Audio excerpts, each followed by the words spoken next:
Hello, welcome to the shop. I'm Brittany Duran from Punish Props. Today I'm going to show you how I made the template for this helmet using only tape, plastic wrap, and some packing materials. For those that watched our steel horned helmet build video, you'll know the first version of this guy I made was a little too big. That's this guy right here.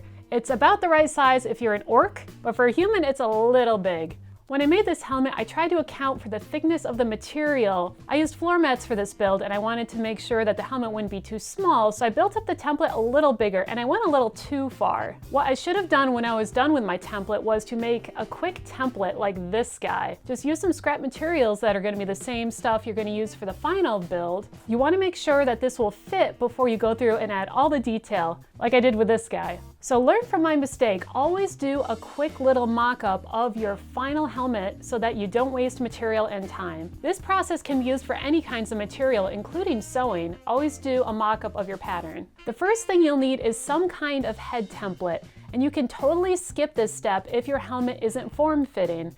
Bill did that for his Mechanist helmet. He just carved the whole shape out of insulation foam. But if your helmet has to match your eyes, nose, and mouth area and has to fit closely to your ears, you'll want some kind of head template. This head form was made with the help of Steve Winsett, and he is an expert at life casting. He even wrote an ebook on the subject that you'll find in the link below. You can also purchase a head form, and they come in all kinds of prices. This one was only a couple bucks from the craft store, but you'll notice it's not exactly human sized. It's a little bit shorter, so if you want to use this, you're going to have to add some material to make sure it's the same size as your head. I did that with this guy who's missing a nose, but all I needed was the top. I was cutting a wig and I wanted to make sure it sat correctly as I was cutting it, so I added some material to make this the same size as my head. Just make sure the final head shape matches where your ears, nose, mouth, and the circumference of your head fit.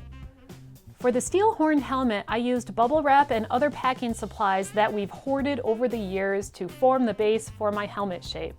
Strips of packing tape held everything in place, but any kind of tape works for this build.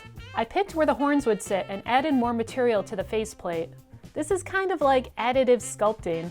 Just keep rotating around the helmet, adding material to make it look like your reference. I sketched in the basic shapes to get an idea of where I needed to add and remove material. At this point, I picked a favorite side. Since this helmet is symmetrical, I only needed a pattern on one half. The template needs to lie flat and not be lumpy, so I added a layer of plastic wrap that will separate easily from my base form. You can also use aluminum foil for this step too. Cheap masking tape that I could still see through got applied to form the final template base. Then I traced in my final lines. The black marker is for the cut lines and the blue marker is for detail reference. I tried to plan on having a lot of my seams be under the strips of detail that would be glued on top of the helmet. The template is removed and the pieces are cut apart until they lie flat. At this point, you can trace your template straight to foam and start crafting. But I wanted to trace my patterns in a digital program so I could clean up the lines and add more detail. The pattern was taped to a cutting mat that has ruler lines on it, so I could take a picture with my phone at a straight angle. And that's the process of how I make my templates.